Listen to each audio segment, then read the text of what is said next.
Agresi Israel di Gaza terus meningkat. Diplomatik romantis antara Amerika Serikat dengan Israel membuat Washington rela memberikan dukungan dan kerjasama dalam skala besar kepada Tel Aviv.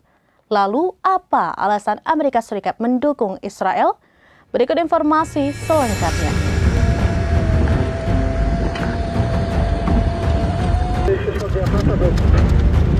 Diplomatik romantis antara Amerika Serikat dan Israel hingga membuat Washington rela memberikan dukungan militer, keuangan, dan kerjasama berskala besar kepada Tel Aviv lantaran Israel memegang peran utama dalam menjaga kepentingan Amerika Serikat di kawasan Timur Tengah.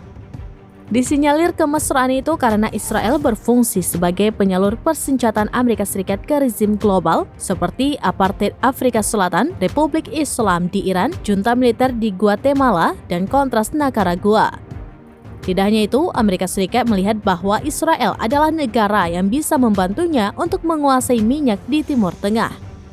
Amerika Serikat menilai Israel sebagai mitra yang dapat memperkuat posisinya di kawasan tersebut dan mengimbangi pengaruh Soviet.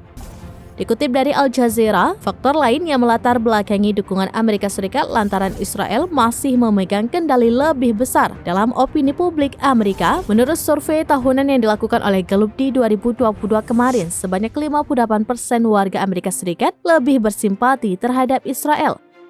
Sementara 75% warga Amerika Serikat menilai Israel lebih baik. Berkat suara tersebut, Partai Demokrat, Partai Republik, hingga mayoritas anggota Kongres menyatakan dukungan mereka terhadap Israel agar dapat menguasai opini publik masyarakat Amerika. Demikian informasi terkini Syedaralun, saksikan terus beragam informasi lainnya. Coba like dan share seluruh akun serambines.com. Download Tribun X sekarang, menghadirkan lokal menjadi Indonesia.